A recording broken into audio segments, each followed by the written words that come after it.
Right, about the essential elements of valid contract, as I said you, they are offer, second one is acceptance, third one is consideration, fourth one is capacity to contract, fifth one is the legality of object, then sixth one is legally enforceable, legally enforceability you can say, then the capacity to contract, and mutual consent. Mutual consent is actually the most essential one. So one by one, we will get to know about each and every element of essential elements of a valid contract. First one is about the offer. So we are going to understand what is an offer. An offer is a clear proposal made by one party to another. That is, somebody is proposing to give you something or to make an agreement or something like that. So somebody is giving you an idea basically or a proposal. So that can be termed as an offer made by one party to another, indicating a willingness to enter into a contract. It must be communicated effectively, specifying the terms and conditions. So here comes the most important point, that communicated.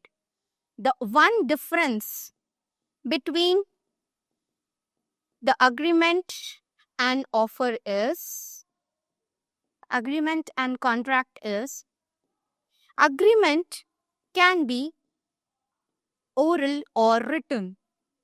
Oral or written. But contracts are definitely they are written and signed, because it attracts legal enforceability, right? So that's how agreements differ from the contract in a way that the agreements can be either oral or written, because they don't have anything to be proved in the court of law, whereas the contracts, they needs to be written and they needs to be signed by the offer and the acceptor both. So that's how communication is very essential element in case of an offer. Effectively in the sense, as I said you, when it is written, then it can be said with a greater quality that the offer, whatever is given, is clearly communicated, effectively specifying the terms and conditions. What all, whenever you are offering anything to anybody, then something has to be, the terms and conditions will be applied, right? So those terms and conditions needs to be specified very clearly. So how can they be specified? In the written manner, so that it will be clear for the person to understand what it is altogether, right? Moving to the next slide, the most important second element of an offer of the contract is acceptance. So acceptance occurs when the party receiving the offer agrees to its terms. So whatever terms or whatever proposal has been made in the offer, if the other person is accepting it as it is, so with the same terms conditions applicable, then only it can be said as a valid acceptance. This acceptance can be expressed verbally, that is in words, in writing, or through conduct. So you can either say yes, that is nothing but expressing it verbally, in writing, that is in the writing and signature, or through conduct, that means by your actions. Conduct can be said as an actions, right? So actions, through your actions, if you are agreeing it, then only it can be said. So in my example of giving you the shopping mall, there we will not ask the salesman to offer one product and then we will say yes to it. Just by picking the product and putting it in our shopping cart, that itself means that we are accepting the offer which is given by the shopping mall. So that is how conduct comes here in respect. That is, through our actions also we can accept the offer which is given, provided it aligns with the terms of the offer. So whatever terms of the offer are there, if we are fulfilling those, then only we can say that we have accepted that particular offer. So this is how we can say that this is the second most essential element of an contract. Most essential element. So in here, in brief, we can understand that we can accept it either by orally, right? By verbally or orally. Second, in writing. Or the third one can be through our conduct or actions. So basically, this is how we can say that this is how we can accept any offer given to us. Coming to the next essential element, as I said you, consideration. This is also the most important element of a valid contract, consideration. Consideration refers to the value exchanged between parties in a contract. So value exchange they can be involving, value involves something in cash, something in kind, or exchange of value is also one option which can be considered as a valid consideration. So consideration refers to value exchanged between parties in a contract, acting as an incentive for each party to fulfill their obligation. So when anybody is giving you an offer and you are agreeing to it, when you are agreeing or when you are accepting the offer, you are definitely saying that you are accepting the one term, that you are going to pay something in return, for which he is going to do the action which he has mentioned in the offer. So that is how incentive is nothing but giving something in return. Consideration also involves incentive for each party to fulfill their obligations. In order to fulfill their duties or obligations, whatever they have mentioned while they were doing the contract, definitely a consideration will play a very, very important role. It can be in the form of money, services, or goods, and is required for a contract to be valid. So you can offer money in return, as I said, you cash. It can involve the services or goods as is required for the contract to be valid. So for money, cash will come. For services, you can refer to an example of a teacher services or a doctor services, etc. And goods as is required for a contract to be valid. So you are doing something called as barter. That can also be there in case of consideration. That can also be termed as invalid consideration. Right. Moving on to the next essential elements, capacity and consent. As I said, your capacity of the contract is very, very necessary. Whenever the parties are entering into the contract, the person should be not a lunatic, person of sound mind. He should not be in a situation where he is having something called as coercion or influence, undue influence. So these are the things where a person should not be under such conditions in order to be called as a capacity in the capacity of contracting, right? Lunatic means he is not in his senses. Maybe he might be he might be a kind of drunkard or somebody. So that term can, in legal terms, it can be termed as a lunatic. Sound mind means he should not be mentally retarded. He should be of sound mind while making a contract. Then coercion. You can't apply physical pressure on him in order to accept a physical pressure should not be involved when he is entering into a contract and accepting a particular thing. And undue influence is nothing but, in simple terms, it is called as a mental pressure.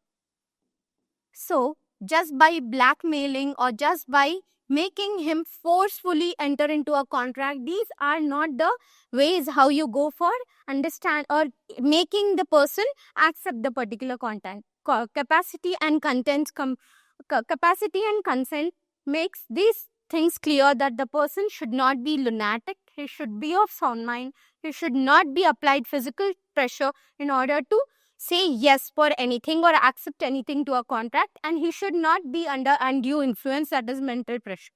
So these are the certain very, very important elements while entering into contract. Then consent is something when he is telling yes for it, right? So if he doesn't fall under any of this category, he has said to be giving free consent, that is free of any physical pressure, mental pressure, or being rational, being a rational human being rather than being a lunatic or unsound mind. So let's go for the next one. Then capacity and consent. Capacity to contract refers to the legal ability of parties to enter into agreement. Typically, parties must be of legal age. Legal age in the sense it involves basically the major persons, right? That is the 18 plus can be termed as a legal age. And sound mind. As I said you, the person should be a rational person, not a mentally retarded person or being very emotional kind of thing. So he should be of a legal age, first one.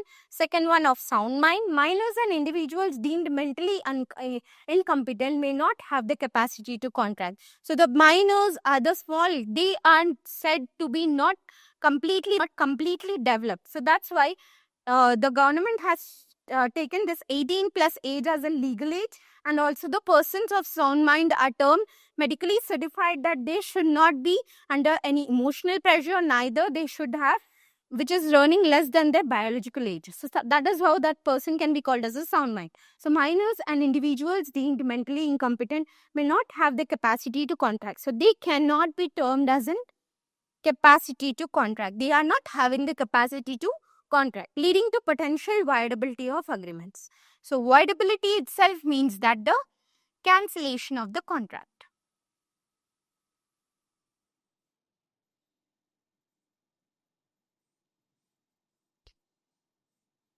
So it refers to the cancelability of the contract. That means the contract will not be termed as a valid thing. So the valid's opposite comes to the void contract. If a contract is being entered by with a person below the legal age, that is a minor or a mentally retarded person, then that contract cannot be said to be a valid one, but it is said to be a voidable contract. So voidable is totally opposite to the valid contract. Coming to the next point, consent. As I said, you free consent is essential for a valid contract and implies that all parties must agree voluntarily without any coercion. As I said, your coercion is nothing but applying the physical pressure. A simple example for this I can give you is, if you are moving to any kind of where, if you watch movies, etc., you will see that for getting the money or for getting something, the gunda or the people who are not doing anything for the legal means, they just take money. They just loot money from the people and they just apply physical pressure for getting their object fulfilled. So that is how that involves the legal pressure. So they can be told as gowns or a goons, or in simple or local language they can be said as gundas, who will apply this physical pressure in order to complete their fulfill, or in order to fulfill their object, what they want. Either it can be money, or they can accept a service which can be done. Undue influence. Undue influence, as I said, it involves mental pressure. That is, mental pressure can be either torturing or blackmailing. All these things can be is possible. In order to fulfill their object, they will apply the mental pressure on the persons and fulfill or make them accept the contract. In that terms also, that there is the contract can be said that it is obtained out of no free consent. That is, when the party was accepting it, he was having something in the mind which was not normal. So that's how free consent, the agreements or the contracts which are taken out of no free consent are again termed as void contracts, right? So coercion, undue influence, or fraud. While making the contract or while making the offer, they say the different things, and after being accepted, they will do the other things. That can be told as fraud. Fraud is nothing but misrepresentation. Misrepresentation of facts can be termed as fraud. Misrepresentations of terms of contract can be said as fraud or misrepresentation. If consent is obtained under duress or misrepresentation, the contract may be voidable at the option of the aggrieved party. Aggrieved party means the person who has suffered already with this kind of things. Like either it can be a coercion, it can be undue influence, it can be fraud, or it can be misrepresentation. If any of these elements or all of these elements are at there, and he is the sufferer who has made the acceptance, then that contract can be said as void in nature and it cannot be termed as a valid contract. Now coming to the next one, we will see about the legality of the object. As I said, you legality of the object is very much required. In order to become an agreement into the contract, legality of the object should be there. For a contract to be valid, its purpose must be lawful. That is, its purpose itself. Whenever you are making the contract itself, it should be valid or it should be legally enforceable.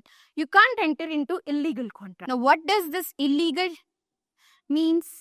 Illegal means something which is not of lawful object. Lawful object I can say as entering into smuggling business, entering into some hazardous products manufacturing, etc., can be termed as an illegal contracts, right? So once it's simple example, if I want to tell, that is about the illegal, the business setup itself is stating it to be illegal. So simple example I can give you is of smuggling. So the contract which is entered with an object itself being illegal, that also cannot be termed as an lawful object or legality of the object. That doesn't make the contract valid. Contracts that involve illegal activities or violate public policy are considered void and unenforceable. Unenforceable itself means they are not considered by the court of law. They are not considered legal by the court of law, and they cannot be taken into next in that case, if in case anything wrong happened in that particular contract, then that contract or that person cannot be taken to the court of law for suing purpose. So that is how it becomes unenforceable. Both the object of the contract and the consideration involved must align with legal standards. That means whatever legal standards are mentioned in the court of law or in the law has to be fulfilled in order to make the contract valid to that extent. Next, we'll move to the other thing, contract performance and remedies. Right. Contract performance and remedies. Performance of contract. Performance of a contract entails fulfilling the obligations stipulated within its terms. Parties must complete their duties as agreed. So, whatever offer has been made, whatever acceptance has been made, they need to fulfill their terms of the contract. Whatever terms have been mentioned, they have to get it fulfilled, right? And the obligations, that is the duties, also needs to be fulfilled. Parties must complete their duties as agreed. Whatever terms and conditions were mentioned, that have to be fulfilled. Terms and conditions fulfilled will make it a valid contract. Failure to do constitute a breach. Breach in the sense, something where one party doesn't fulfill his obligations because of the valid or because of the contract becoming void, have some remedies for the breach of contract. We will get to know more about breach of contract in upcoming slides. So coming to the next one, as I said we will understand about breach of contract. A breach of contract occurs when one party fails to perform their obligations. This can be total or partial and may result from non-performance, delayed performance, or inadequate performance, depending upon the contract specifies. So, if one party is failing to perform the obligations which they have agreed mutually at the time of making the contract, then this can be of total or partial. Total in the sense both the parties may also do that, or one party may do it, or part of it also can be not happening in the contract. This can be total or partial and may result from non-performance. That is, either they won't perform it at all.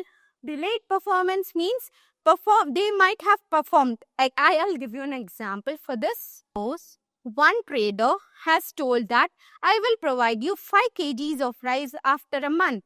This was an offer made to a person, and the person agreed it or accepted it, saying that okay, after 1 month I will take the quantity of rice which you have mentioned as 5 kg. I will take it from you after a month. Now, there has been a contract settled between both of it, that is one trader and one person.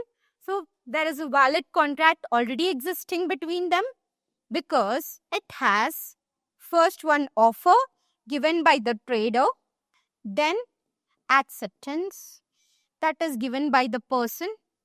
There is always a consideration also involved, that is for the 5 kg of rice, they have agreed maybe 40 rupees per kg.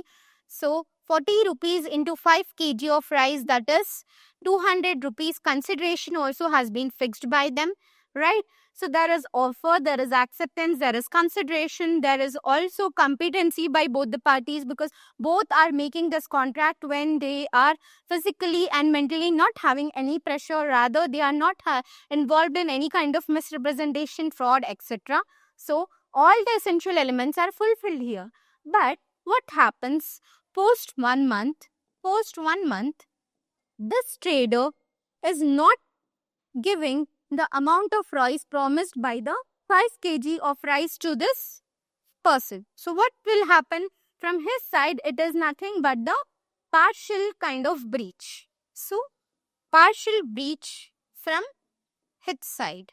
So as I said you, I can this breach can happen either partially or totally, because one party here is not agreeing, so it can be termed as a partial breach, where if both the persons, both this person and trader, they are not coming, this person is not coming and this trader is not giving, then both the parties here are in they are not fulfilling the terms of contract. So therefore here both the parties, one the trader, second one the person, partially one person is not doing, second person is also not doing, that is total amount of breach may result from non-performance. Non-performance is here the contract is not being performed. No performance can be one reason.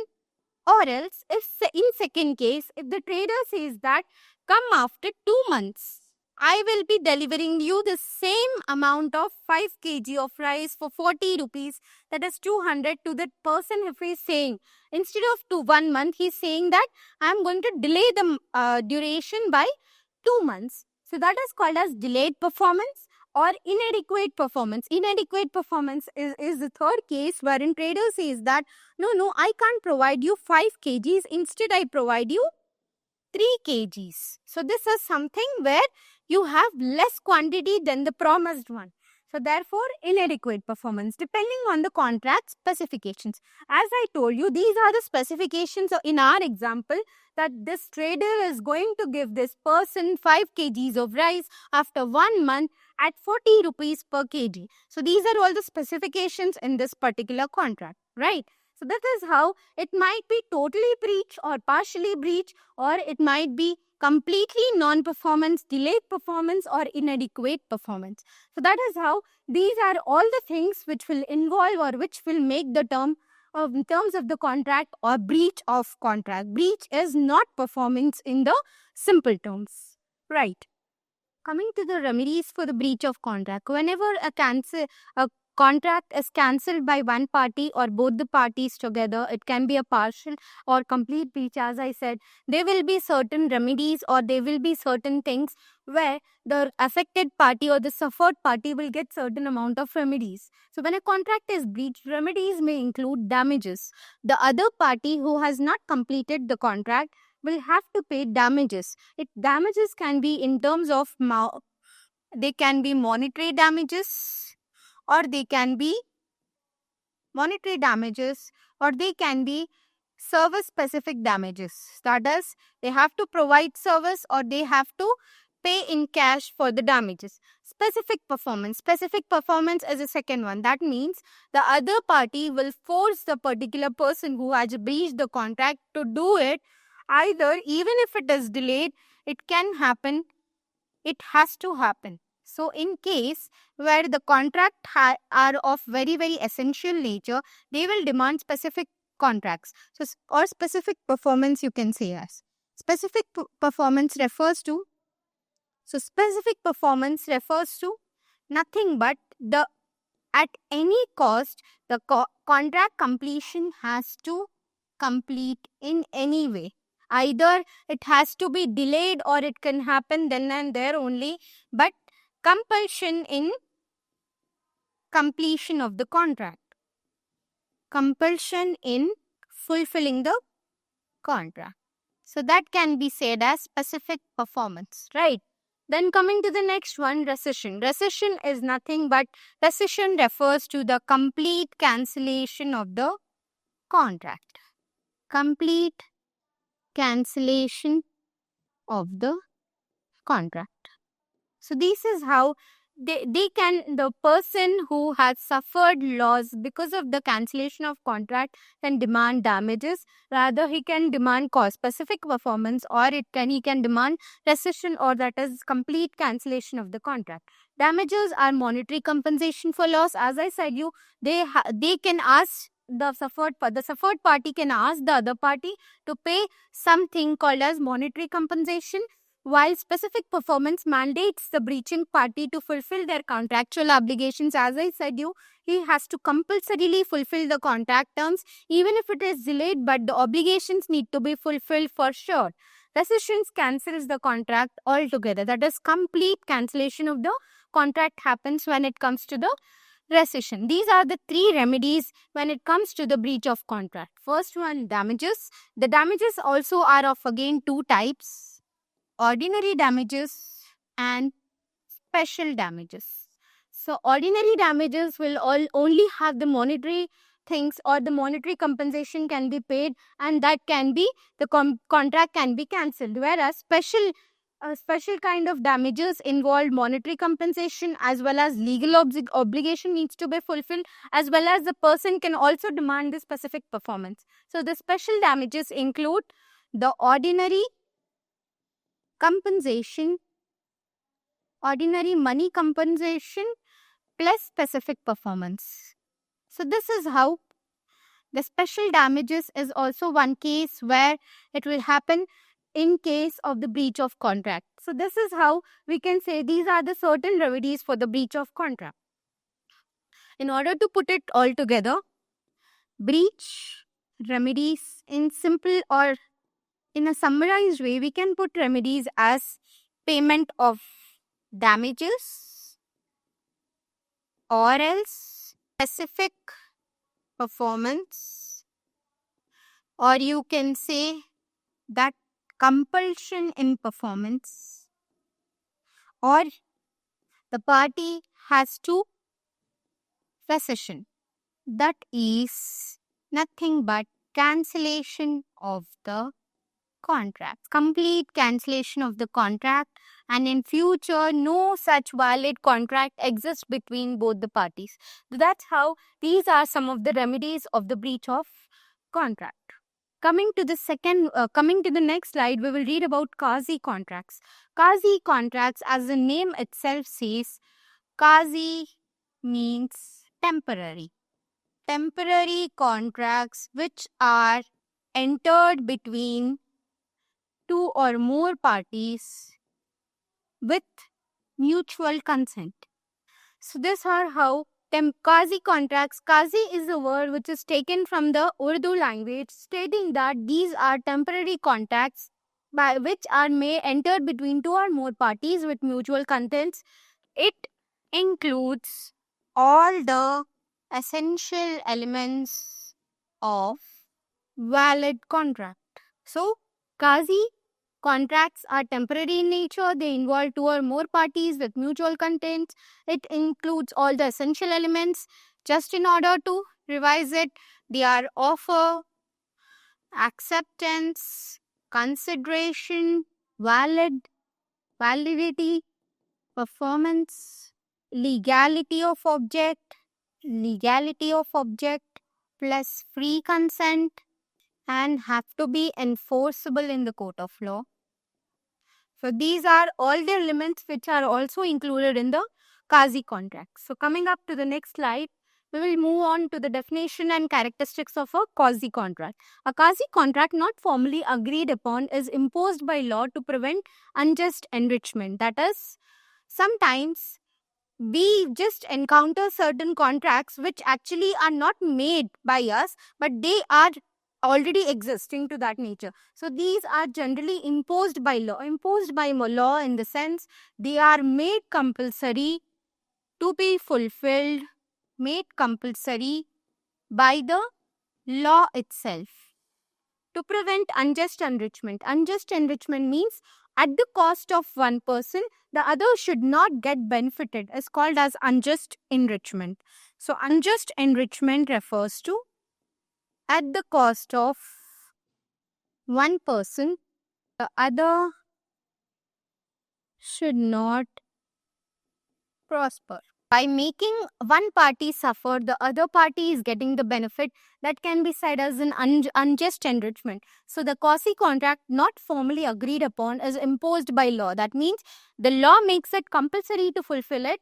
To prevent unjust enrichment, it ensures party receive compensation or benefits when one party unfairly benefits at the expense of another. If one party is unfairly benefiting at the expense of the another, then the other person has to get certain compensation. He has to receive the compensation because the other party is getting benefited and he is the one who is going to suffer even without a formal agreement. Here, even if there is no formal agreement which is there, the other party has to fulfill his promise by paying the compensation for the benefit which he have derived out of the contract. So that's why in specific terms, if we want to fulfill or if we want to make it in brief, these contracts are imposed by law, that is made compulsorily to be fulfilled by law itself.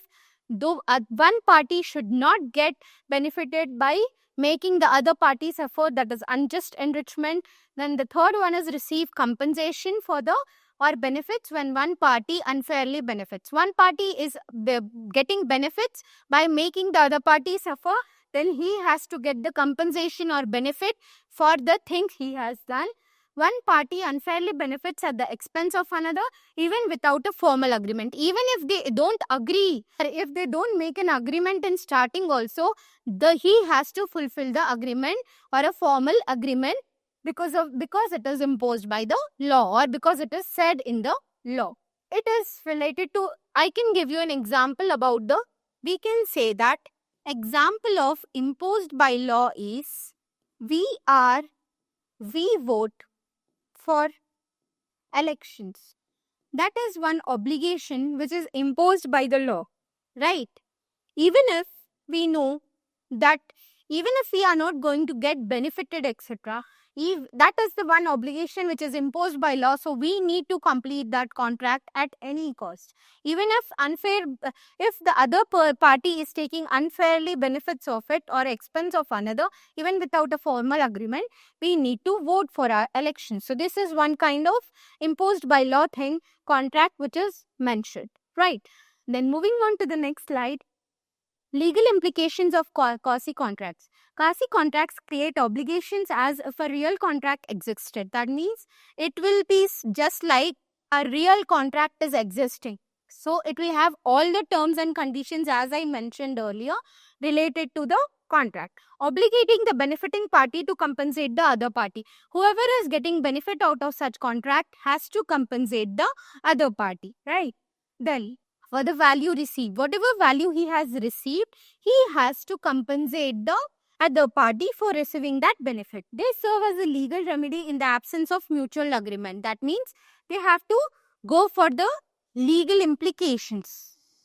In case the party doesn't compensate, they serve as a legal remedy in the absence of mutual agreement. That means even in case if the mutual agreement between the parties is not there, there is always legal or the law being at a supreme level. Law being supreme here, the other party has to compulsorily compensate the party who has suffered any kind of problems or he has suffered because of the other party in the absence of mutual agreement, emphasizing fairness and justice, because law itself states that law itself means fairness and justice. So therefore always justice is served when it comes to law. So this is the primary rule of quasi contracts, that whenever a person is getting benefited because of the non-performance or because of the performance of the contract of other party, he has to compensate the other party for the value received. They serve as a legal remedy. Legal remedy in the sense that is the one which is compulsion made by the law rather than mutual agreement. Because in normal contracts, we will definitely enter into a mutual agreement, then only the other party will specify the performance. But here, more than mutual agreement, legal remedy will play a very major role, because these contracts are themselves framed by the court of law, or they are made compulsory because of the court of law, right? So they have legal implications. So that's why legal remedy is one that comes here into account. Now moving on to the next slide.